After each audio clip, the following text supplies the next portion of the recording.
Welcome back, everybody, for episode 2 of the Average Fantasy Cast. And Joe is here. We have our 4th member of our team. Joe is here for E2. Joe, welcome aboard. We missed you last week. All right, what's up, everybody? I'm here. He's here. Joe is here. You see the New England Patriots flag in the background with the Ohio Bobcats. Joe is also a Bobcat. He's a huge Patriots fan. So he will be giving his take on his beloved Patriots as well throughout. Yeah, we'll get to the Pats eventually. So guys, obviously E1 is in the books. It was good. It was solid. And so a recommendation we got is that we need to have viewer questions, and I totally agree. So we are going to start right away with viewer questions. Our first question, or I guess I should say 2, comes from my buddy Cade Lambert. He's messaged us and he asked 2. I'm going to start with the first one. His first question was, in a draft league, if you're not going to take Christian McCaffrey number 1 overall, who would you take? Now, I know that Bob, you said in the very first episode, if you take anybody but Christian McCaffrey, then you have problems. But for all intents and purposes, let's say that we're not going to draft Christian McCaffrey. I'll start with you, Bob. Who would be a candidate to replace him at number 1 overall? Yeah, so specifically if it's a full point PPR league, if you're going to try to do like the no RB draft strategy, which is wait until like the 6th, 7th, 8th round to get your first running back, I think the number 1 pick, you can make an argument for Michael Thomas. Michael Thomas had an absolutely insane season last year. He had 149 catches, which is a single season record, with 1,725 receiving yards with 9 touchdowns. And that was with Drew Brees missing 6 games. Drew Brees is going to come back and be healthy. They added Emmanuel Sanders on the other side of Michael Thomas to ease up double coverages against him. And I think that Michael Thomas could easily get over 120 targets this year, 12-plus touchdowns, and almost 2,000 receiving yards. Especially in a division now that the average game is going to be at least 28 points a game. With Brady in that division, Matt Ryan, and now Teddy Bridgewater on probably what's going to be a college-like offense that's going to be about up-tempo. They added Robbie Anderson in Carolina as well, so I think Michael Thomas could easily be a number 1 draft pick in full-point PPR leagues. Joe, let's hear it. If you had to pick someone besides C-Mac, who would it be? I would take Zeke. I know that I think it's you easily pick either Saquon or Zeke there. I just think he's just been consistent year in and year out. The only risk there I see with he's had suspensions here and there, but I would definitely take Zeke. But if you want to take Saquon, that's not a bad pick either. I think you have CMC up there, and then you have Saquon and Zeke in that tier 2. And personally, I'll take Zeke. Okay, Fleck, your thoughts? So, I kind of agree with Bob on this one. I know we're all kind of big running back guys, so if you're not looking to take a running back, Michael Thomas, obviously, great number 1 receiver to have. But personally, if you're really going to take anybody at number 1, and especially in a PPR league, McCaffrey's the guy to do it. I don't really have an argument for anybody else just because I think he's going to be so dominant this year. So he's the only one I could see really taking number 1. Interesting. Okay. So I'm going to go off of the advice of, what we all say not to do is, and I would say it'd be Lamar Jackson. If you're in a 2-quarterback league, especially, the value of quarterback is up. And the argument for Lamar is the dude was just absolutely incredible last year. He scored 30-plus fantasy points, and I believe, correct me if I'm wrong, I'm doing the numbers right here, 5, 6, 7, 8 games last year. He scored 30 points or more. He had 20 points in every game but 2 last year. He is an automatic almost 20 every week, if not 30. He's a guy that will single-handedly win you weeks. He won me a lot of weeks last year. So if I had to go with somebody, I would take Lamar Jackson because at number 1, you know exactly what you're going to get for him. And he's going to give you big numbers every single week, especially in a 2-quarterback league. So, yeah, I think those are all interesting takes. Diving into Cade's second question, This is an interesting one. He said, if you had the choice to have Drew Lock as your starting quarterback, would you be okay with that? Joe, I'll start with you. If Drew Lock was your QB1, are you okay with that? It really just depends on who else you have. Personally, no. I want him as my second quarterback, and I just want to keep him on the bench and just see what he does to start the season, because there's so much uncertainty in that offense. One interesting fact about the Broncos, they have one of the youngest offenses in the NFL, and there's a lot of unproven talent on that team. So I don't want to run into the season with it. I don't want to run into the season with Drew Lock as the number one, but I definitely want to have it. He would probably be my first option to be my backup QB. Bob, how would you feel with Drew Lock as your QB1? I would feel about as confident as I would have been drafting Mitch Trubisky last year as my number one quarterback. Jesus.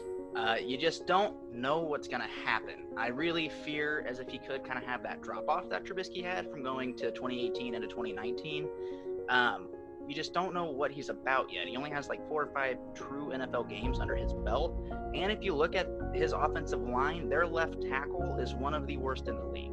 And they're going against a division where you have Joey Bosa and Melvin Ingram on a defensive line together. And then you also have another defensive line that has Jonathan Allen, who just got paid. And so I definitely am hesitant to draft Drew Lock as your QB1. If you're going into the last couple rounds of your draft and you want a QB2 where they could have an extreme upside, by all means, snag him. He could end up popping off with the weapons they have in that offense now with Jerry Jeudy, Cortland Sutton. Noah Fant is one of the biggest, fastest tight ends in the league, and they added Melvin Gordon. And so I think the only way he could really end up having QB1 upside is if the Broncos get their running game going and really trying to kind of do a similar version of the offense as the 49ers, to where he won't have to make a lot of mistakes or try to force the ball into anywhere as long as they keep those defenses honest. Okay, I like it. Fleck, your thoughts? Yeah, so I would not draft him as a starting quarterback for your fantasy team. There are just so many consistent and better quarterbacks out there that you could get in later rounds. So, I mean, I agree with what Bob and Joe said. If you want to get him late, kind of keep him on your bench as an investment, see, if that pays off for you, just until they can get their offense figured out. But I would not take him as a number one, probably draft him as a number 2 and just hold on to him. Drew Lock, for those on ESPN who are curious, he's ADP, he's QB 22. He's currently going 165th overall in a 10-team standard league, PPR league. That's the 17th round. Unfortunately, Cade, I hate to break it to you, buddy, but no, I would not be drafting Drew Lock as a starter. Now, I think he's an interesting option in a 2-quarterback league, especially if that's a 12-team league. That would make him a starter.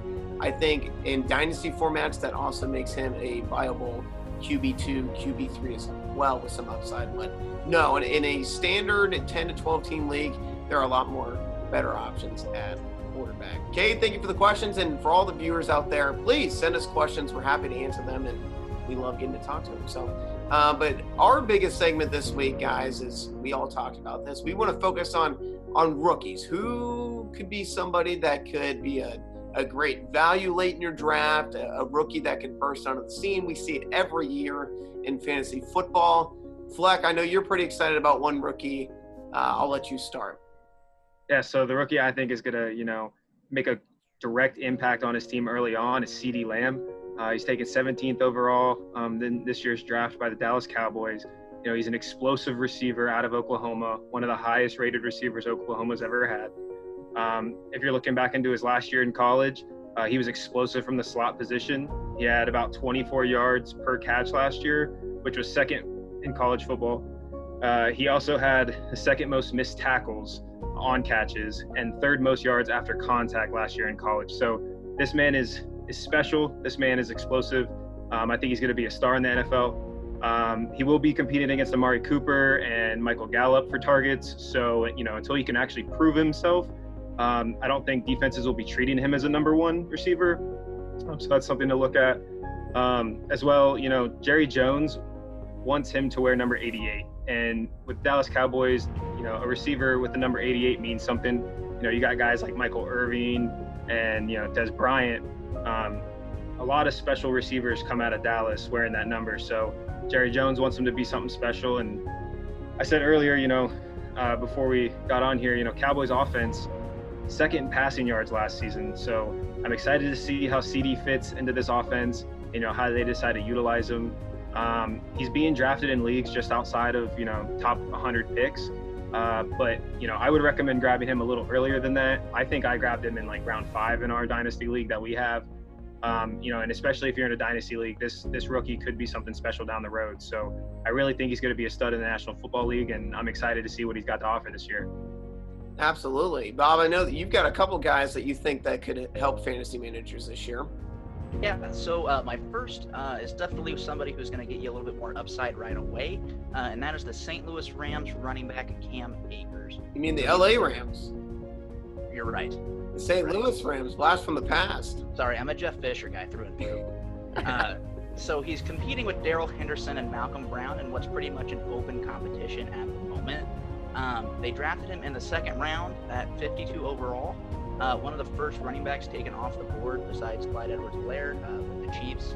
And Cam Akers, if you look at his film at Florida State, has great vision. He doesn't necessarily have over-the-top speed that's going to just run by somebody, but he always knows where his blocks are going to be. And in the zone run scheme the Rams have, that's perfect. And so I think by week 3, you're going to see Cam Akers be their number 1 running back. Most places have his average draft position in PPR formats as about 60. I think that's just about right. High upside, no matter what, it's going to be a pretty much RB3 flex candidate. And then my second rookie is somebody who in dynasty leagues could be a late round steal, and that is Lynn Bowden Jr. For the Raiders. And I really love Lynn Bowden. He was kind of like a Randall Cobb kind of player for the Kentucky Wildcats. He ran for the most yards of any player in Kentucky history this past season. I think John Gruden's going to love having him on that team. He can do anything on offense, and in a year of COVID where you need depth, I really think that he could step up late in the season and help win some fantasy games into the playoffs. So if he's there in the last few rounds, I definitely recommend snagging Lynn Bowden Jr. Good handcuff for Josh Jacobs potentially. Joe, anybody you think that could make or break a fantasy roster rookie-wise? I'm not looking at one that specifically can, who's going to, really step on the scene and break out, but I'm looking at value, and I'm looking at Henry Ruggs. His average draft position on ESPN is about 100. So, 10-team league puts you in the 10th round, but I think he's one of the best rookies you want to stash, especially a receiver. The Raiders, they haven't had a consistently good receiver probably since 2016 with Amari Cooper. A tight end has led that team in receiving the past 3 years, and I think this is the first time you'll have a good receiving core outside of that tight end position on the Raiders. Tyrell Williams is now number 1. He was a number 1 last year. So he'll be good complementary to Henry. I think Henry Ruggs can he'll step into that number 1 role. I don't think he's gonna, be hitting 1,200 yards or anything like that. I think he'll hit like 800 to 1,000 yards. But for value, I think Henry Ruggs is good if you get him, especially if you get him in the 10th round or later. And you know how much the Raiders love their speed. He runs a 4.21, and I think he can just make with the right matchups with that speed, he can really make or break a fantasy week. I like it. Some help for Derek Carr, and this could be it for him depending on how he performs this year with Las Vegas. For me, I'm also going with a receiver. It's Justin Jefferson out of LSU. Joe Burrow's go-to target during their national championship run, had an unbelievable season, had 111 receptions. I mean, he was unbelievable. But he is basically Stephon Diggs 2.0. Stephon Diggs is out. He's traded to Buffalo. Justin Jefferson in after being the first-round pick for the Minnesota Vikings. I know some people have their feelings about Kirk Cousins. The Vikings are a run-heavy team, but opportunity in fantasy football is king. Justin Jefferson is expected to start. He's going to be the number 2 option. Adam Thielen, of course, the number 1. They've got Kyle Rudolph. They've got Irv Smith. But outside of that, gentlemen, there's not much receiving help in Minnesota. I think, especially with Justin Jefferson's draft position right now, he's number 51 in terms of receivers being drafted in the 15th round in 10-team leagues. I think that is a steal for a guy who's going to be starting, who could, at the worst, I think, turn into a flex play this year. So I really like Justin Jefferson, and especially in dynasty leagues, because with Adam Thielen being 30, you got to think that he's only got a couple good years left in him, and Jefferson can end up emerging as the number 1 option there. So I like Justin Jefferson going forward. I think all of us have pretty good picks that could be worthwhile on draft day. So, which leads us into, we're going to, each week going forward for the next, there's 8 divisions of football. So that's going to be the next 8 weeks here leading into hopefully what will be a NFL season. Is we're going to break down from a fantasy perspective each division, and we would be doing it without disservice to not start with the Super Bowl champions and the AFC champions. Almost said AFC champions, but the Super Bowl champs, Patrick Mahomes and the Kansas City Chiefs. We start with the AFC West, and so we'll start with Patrick Mahomes. And yeah, Joe, you know what? Yeah, 2 years ago the Patriots got the job done. But you know what? I didn't pick the Chiefs here. But Bob, you're breaking down the Chiefs. From a fantasy perspective, any concern that Patrick Mahomes won't be great again? None whatsoever. I was concerned. I was worried. Yeah, Patrick Mahomes is probably going to be the first or second quarterback. His only competition to be the first or second fantasy quarterback is Lamar Jackson, and that's just because Lamar Jackson can literally do anything on the football field. And so right now, most draft boards have Patrick Mahomes going 7th overall. Personally, for me, that's a little too high for a quarterback. In the first round, especially in 12-team leagues, you could probably hold off and probably snag him in the late first round, early second round. In most leagues, quarterbacks won't start going off the board until then. You can always get that Chiefs fan who has like the 4th or 5th pick in front of you, and they'll snag him. But I think Mahomes, getting him like picks 11, 12 in the first round, going into the first or second pick in the second round is definitely great value. And then his weapons. Boy, does he have a lot of them. So Tyreek Hill has the ability to be a top 5 fantasy receiver this year if he can stay healthy. Last year, he had a suspension, I believe, for the first couple games, and then he tweaked his hamstring during the season as well. Some people said that was karma. Others just say, that's fair. That is fair. But when you're moving as fast as he does every single game, if you're not perfectly hydrated or well stretched, you're going to tweak something. Yep. And Andy Reid is very much a head coach who is next man up. He's not going to change his scheme if one of his star players is out. You could see that against that Packers game when Matt Moore was the starter. That was still an instant classic with Matt Moore.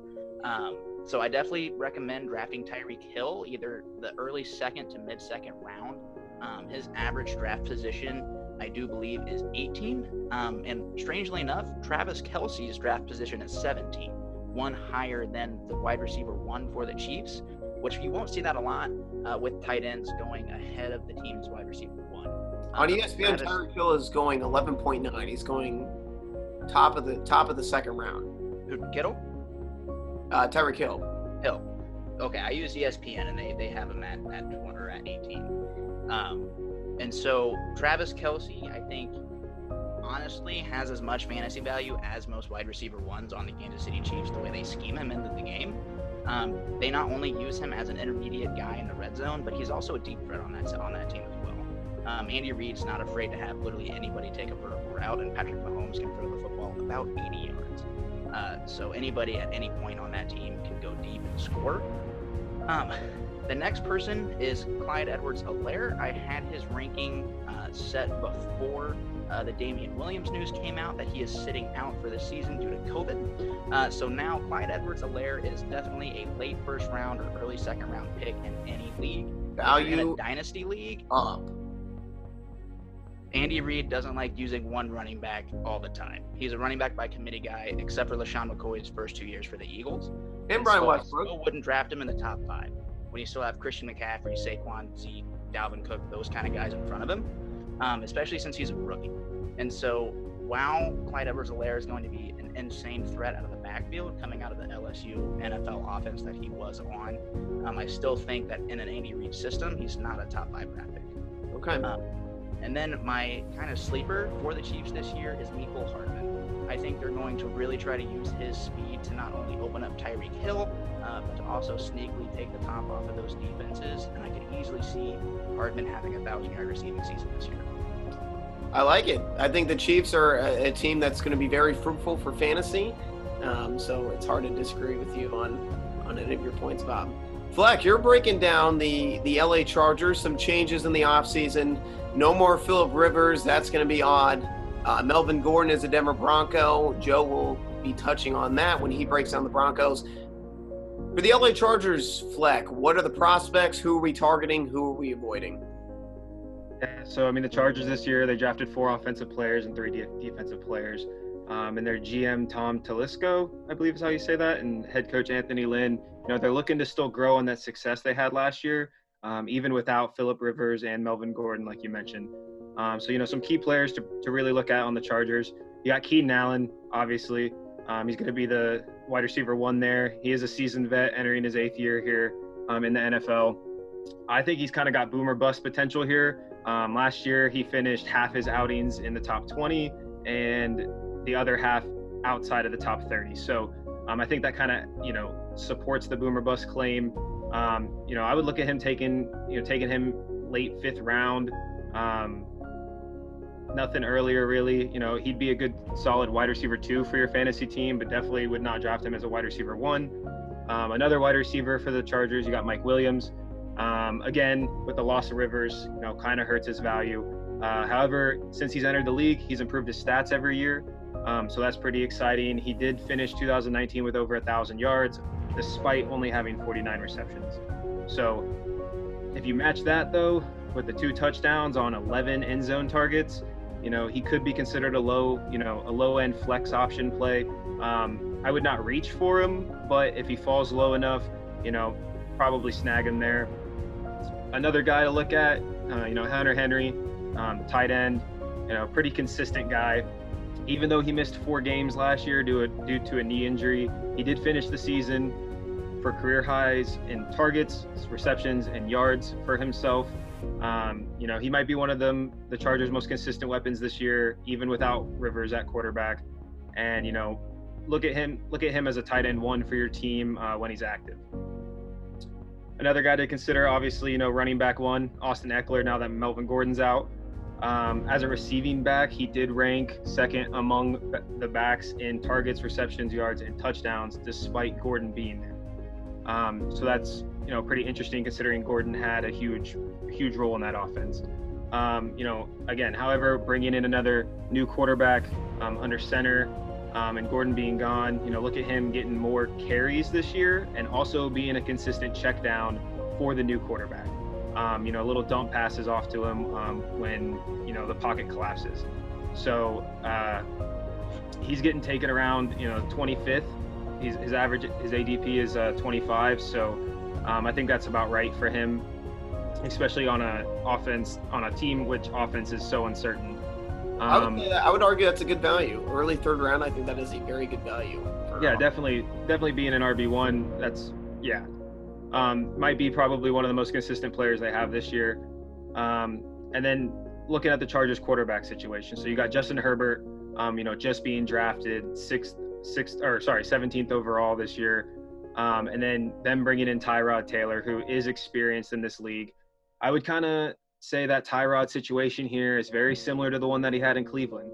He's got a young, eager quarterback behind him, like he did with Baker Mayfield in Cleveland, fighting for that number 1 spot. Now, there is no preseason this year, so I think Tyrod is a lock to be the number 1 just because of experience alone.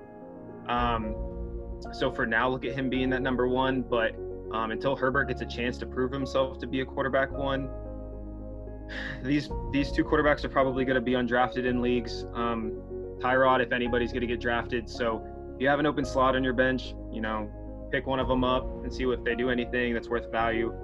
And the last thing I want to talk about with the Chargers is their defense. So last year they didn't have the best year defensively, but that's looking to change this upcoming season. So the Chargers did upgrade their defense through their draft picks. They also picked up some free agents such as Christian Harris Jr., who's cornerback, defensive tackle Linval Joseph, and then linebacker Nick Vigil. These free agent moves alongside, Joey Bosa, who just signed a great contract extension for himself. And then also Melvin Gordon on the other end there. Look at the Chargers defense to make a statement this year and be maybe one of the best in the league. If you're looking for a solid defense to start each week, I would definitely go with the LA Chargers. Yeah, we've got the St. Louis Rams. Now we've got the San Diego Chargers. We're going to turn back the clock here 5 years ago. Hey, that's what Tom, you got to go Oakland Raiders now. You know it. You have to. But Fleck, I think you bring up a lot of good points. The Chargers are certainly going to be a team that is going to be unpredictable, just like the team that Joe's going to break down, the Denver Broncos. Lots have changed. They've added a lot of new weapons on offense. They drafted a couple rookie receivers. Jerry Jeudy out of Alabama, KJ Hamler out of Penn State, the speedster. They're bringing back Drew Lock. They add Melvin Gordon. Some interesting prospects, Joe. Is there anybody on the Broncos that excites you, or is it a lot of concern with a lot of unknown pieces? So I'm more concerned about the offense, but also on the defense. I'm long on the defense. I'm high on the defense. So the Broncos have one of the youngest offensive units in the NFL. They actually have the least expensive offensive unit in the NFL, and their defense is the most expensive if you look by salary. So what does that tell you? The offense is inexperienced and the defense is.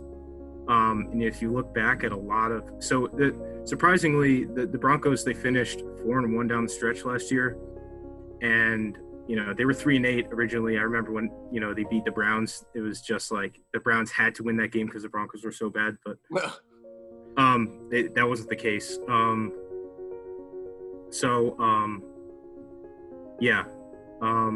I'm high on the Broncos defense because of they have a lot of veteran pieces there, but I'm kind of short on the offense. Drew Lock, if you look at his stats, he only had 7 touchdowns in his 5 games that he played. 2 of them, he had 3 touchdowns and 2 touchdowns. The last 3 games, he had only 2 touchdowns.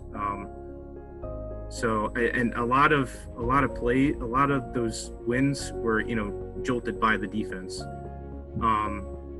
As for skill positions, Cortland Sutton, he's the main guy on that offense now on the outside. He's a wide receiver 2. I wouldn't take him as a wide receiver 1. Hopefully you take at least 1 wide receiver or 2 running backs by the time you get to him. He's going at about the late 4th.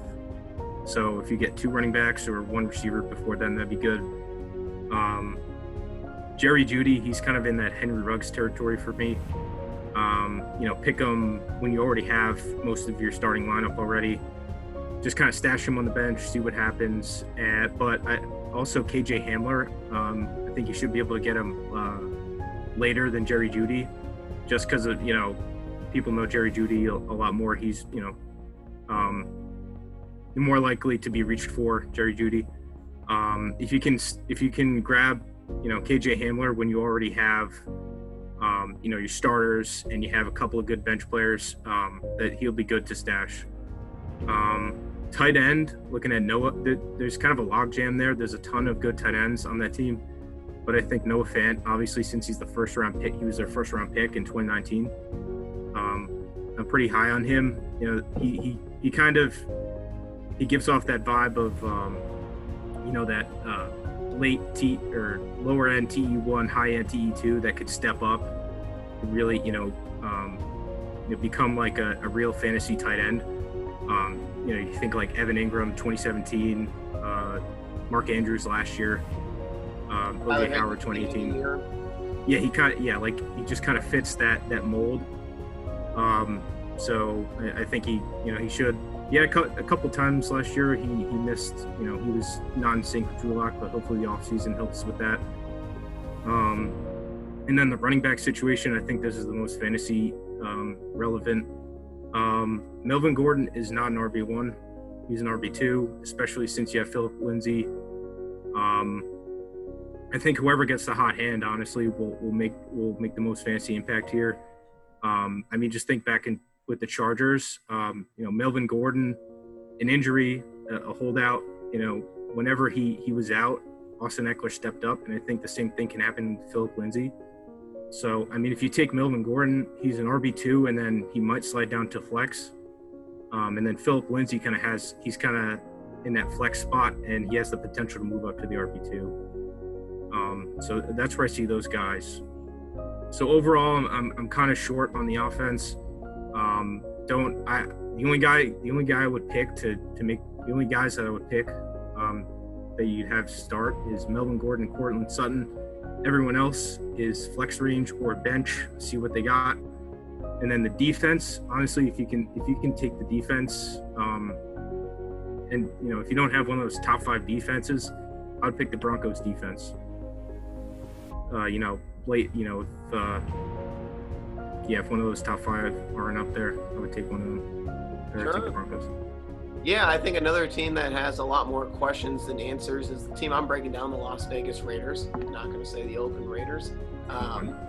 Going to Vegas, hopefully they're trying to change their fortunes. It's been a tough past couple of years for a franchise besides their run a few years ago, and they won the division and they got to the playoffs, but Derek Carr unfortunately suffered an injury, and just horrible timing for them. And but for me, this is a year where I think Derek Carr is running out of time, so it'll be interesting from a quarterback perspective. They added Marcus Mariota, so would not surprise me to see him at some point. But for me, obviously, I touched on him last week. Josh Jacobs, he's going right now in ESPN fantasy leagues at 21.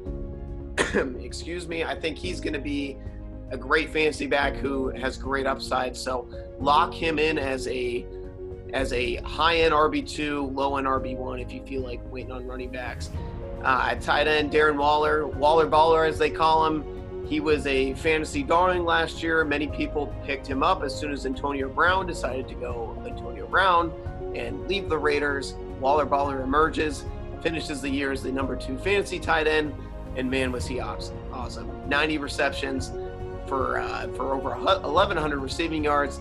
He only had 3 touchdowns, guys. Mike Clay touched on him being a guy that is going to score more touchdowns this year. That's just how it works in football from one year to the next. So I think Darren Waller has the potential to be even better in 2020, which is hard to believe because he, again, finished number 2. So he's right now going as the number 5 fantasy football tight end. He's going behind Mark Andrews and Zach Ertz. Personally, I'm picking Darren Waller before both of those guys, especially Zach Ertz. I don't like Zach Ertz with the presence of Dallas Goedert. I can see Mark Andrews being better just because Hayden Hurst is no longer on the team, but I like Darren Waller as tight end number 3. I'm taking him after George Kittle and Travis Kelce, no particular order there. At receiver, Joe touched on him, Henry Ruggs. He's going as receiver 37 right now. I think that is a good value. That's your receiver 4. And honestly, you could probably get away with him being your flex play receiver 3. I think Henry Ruggs has a chance to explode. He's kind of the unknown variable in that offense. I mean, he could be a guy that could be the Tyreek Hill version of the Las Vegas Raider offense. So I think he is a very intriguing fantasy option, and he is a great pick for dynasty leagues. Maybe Derek Carr and him can develop some sort of chemistry there. And Tyrell Williams, not really sure how I feel about him. I don't think I'm going to be drafting him at all. He just simply doesn't have the upside that you want to draft in a guy that you would probably be your receiver 4, receiver 5.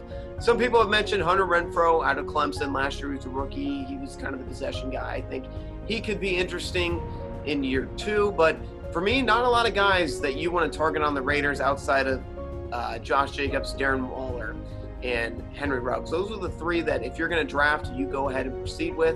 If not, stay away. Go for other teams. Take those 3, and those are probably going to be your 3 big contributors. And defensively, I don't want anything to do with the Raiders defense. no thank you. They've got problems everywhere. You've got to face Patrick Mahomes twice a year.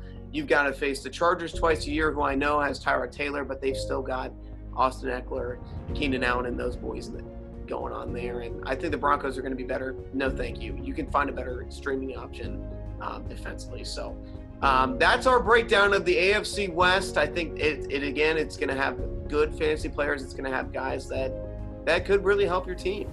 So next week we'll break down another division. Not sure what we'll do. We'll probably go with an NFC division to change things up. But we have another viewer question coming from Griffin Hart, the owner of Two Cups, which Two Cups Official is our proud partner and sponsor of the Average Fantasy Cast. Make sure you go on their website, Two Cups. You can follow them on Twitter and on Instagram. They've got great memorabilia at a great price. They've got flags like this OU one right here that they do their Two Cups brand on. They've got hats, t-shirts, all that fun stuff. So make sure you get there and you buy the memorabilia for a good discount rate. But Griffin's question is, he's a big Jets fan now because Griffin loves USC, loves the Trojans, and he loves the Jets because Sam Darnold is the quarterback there. His question is how he asked us, how do you think the Jets are going to be this year now that Tom Brady, to Joe's dismay, as he's probably had many sleepless nights,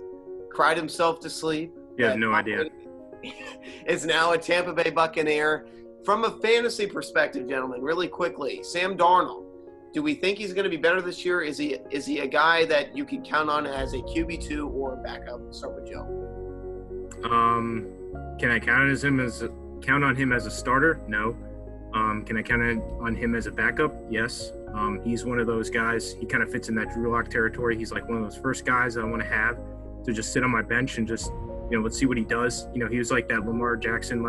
I'm not equating the two, but I'm just saying, how you had Lamar Jackson last year. You just have him on the bench, see what he does. And then he exploded. Not saying Sam Darnold's going to do that, but I'm just saying, have him on the bench there. I think he can definitely, he has some, low-end QB1 upside. Bob, your thoughts? I don't know. If he doesn't get mono, he might have had a really good season last year. You just don't know. You're right, honestly. He did a lot with nothing last year, and unfortunately, he has to work with Adam Gase, who is actually insane. I think that he could have a decent upside, but I would not trust him as a QB1 because who is he going to throw the ball to? Le'Veon Bell can only do so much out of the backfield. He will get Chris Herndon back and healthy, who is a giant tight end option, but I just don't trust Adam Gase. He has not proven one time that he can effectively run a football team as a head coach. The only reason I ever considered him a decent coordinator is because he got a good year out of Jay Cutler, one of his last seasons with the Bears. But other than that, there's too many question marks. I agree with Joe. If you can get him late round and stash him, he could pop off, but I just don't know how. Especially when their best player, Jamal Adams, forced a trade and has come out and just been so aggressively against the head coach. I just see that team imploding this year. Fleck, do you feel good about a bounce back year for Sam Darnold? You think he's better? They added some weapons, or are you with the guys? Are you a little more concerned and worried about Sam Darnold? Yeah, so I'm going to have to go with the guys. I like Joe's analogy of comparing him to a Drew Lock where, you draft him late, put him on your bench and see what he does in the season. And if he's a good enough player to start on your fantasy team, then do it. And if not, then, it is what it is. But I agree with Bob as well. Le'Veon can only do so much out of the backfield. And I don't think Sam Darnold's all the way there yet. I think he's been good so far.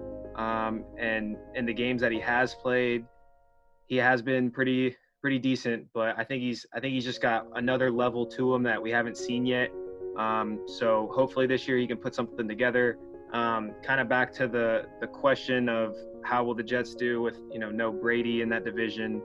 I still think they're going to finish last. So we'll see how it goes, but no, their defense, I don't think is that good. So it's I don't think it's looking good for the Jets. Yeah, I'm with you guys as well.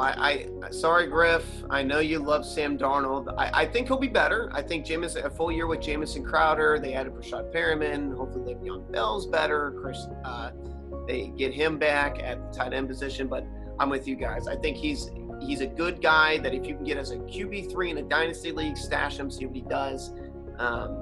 That's kind of your best bet. But I'm not trusting him right now as a fantasy football starter. So before we say goodbye to all of our viewers to end episode 2, we have our first trade of the season. It's in a league that I'm in. For all the viewers out there, I love to trade. It's a good time. It makes things interesting. Everyone who watched this is laughing at home because they know that I send a stupid amount of trades, but it's all in the fun and spirits. It's always fun. So I made a trade with my buddy Adam Stafford. We've been in this league for quite some time. We call it our group chat is called the GM's group chat because we are the general managers of our fantasy football team. And so me and Adam made our first trade of the season. I traded Tyreek Hill and Sony Michel, and I received in return George Kittle and David Montgomery. So I'm personally not going to grade my own trade because obviously I would say, yeah, I won that trade.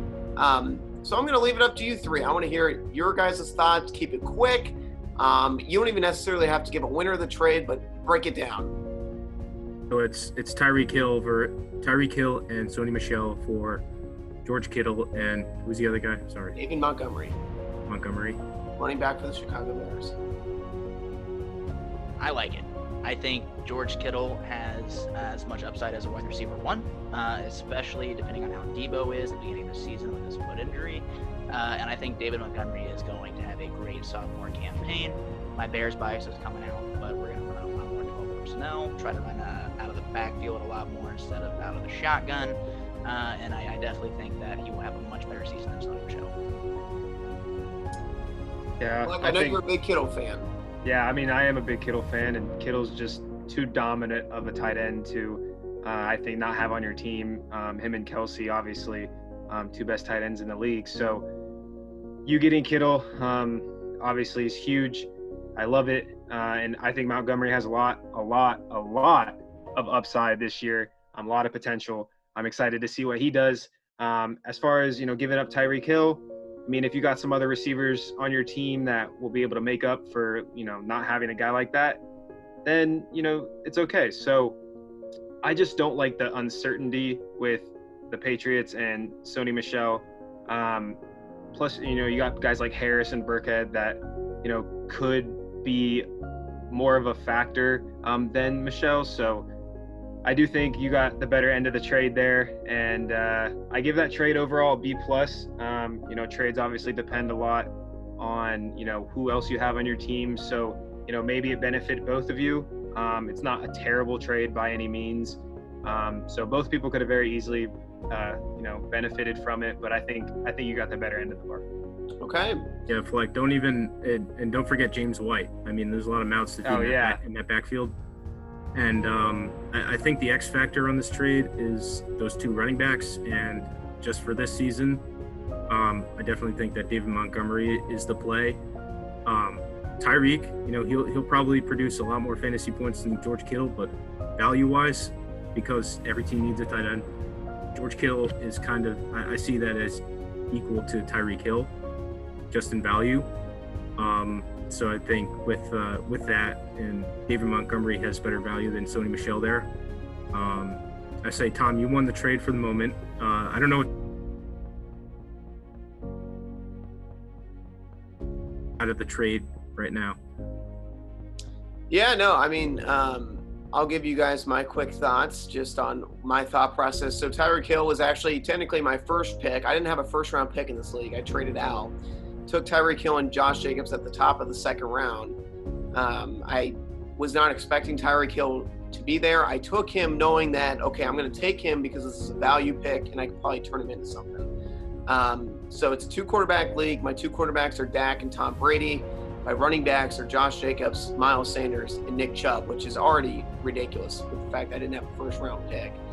And for me, a chance it's 2 flex, so I'm grabbing David Montgomery. He's now my RB4. So I am now set with 4 running backs, all who are, 3 of them are entering year 2 and Nick Chubb's entering year 3.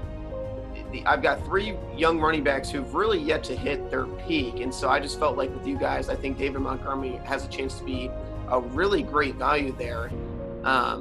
For Adam, he really valued getting another receiver. Even though he is Michael Thomas, he was like, hey, like I'll go all out at receiver. So he's got Michael Thomas, Tyreek Hill, Cooper Kupp, and Michael Gallup as his 4 receivers.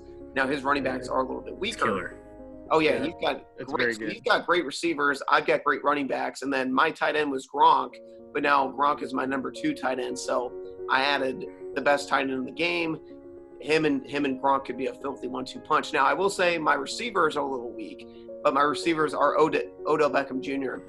and DK Metcalf, who I both believe are going to have great years. I think Odell bounces back, and with the way my team is structured, I don't need those guys to be elite. I need them to give me receiver 2 numbers week in and week out. If they can give me anywhere between 12 and 15 points a game, that'll get the job done. So I'm with you guys. I think for me and Adam, it was a win all the way around. He's got the best receivers in the league. I argue I have the best running backs in the league, and it was hard to not want to get George Kittle and solidify myself and have the best tight end in a dynasty league, have him for the next 5, 6, 7, 8 years going forward. So yeah. Just one thing I want to say. I saw a stat. It was for last year, the 2018 fantasy season in ESPN leagues. 88% of teams that won the championship that year had either Ertz, Kittle, or Kelsey. Interesting. Those top 3 tight ends. Yeah, when I won that So, year. like having that elite tight end, I know it. The tight ends generally don't produce as many points as the running backs or the receivers, but just for that value, that it's good value there. It's important to have. Yeah, Absolutely. I agree with that 100%. Because like you guys said, I mean, Kittle and Kelsey produce high receiver 2, sometimes low receiver 1. And when you get that out of your tight end spot and then can have another 2 receivers, that is so huge. And that's like why for those who can hit on receivers late, make a trade, make an acquisition off the waiver wire and get another receiver who can help.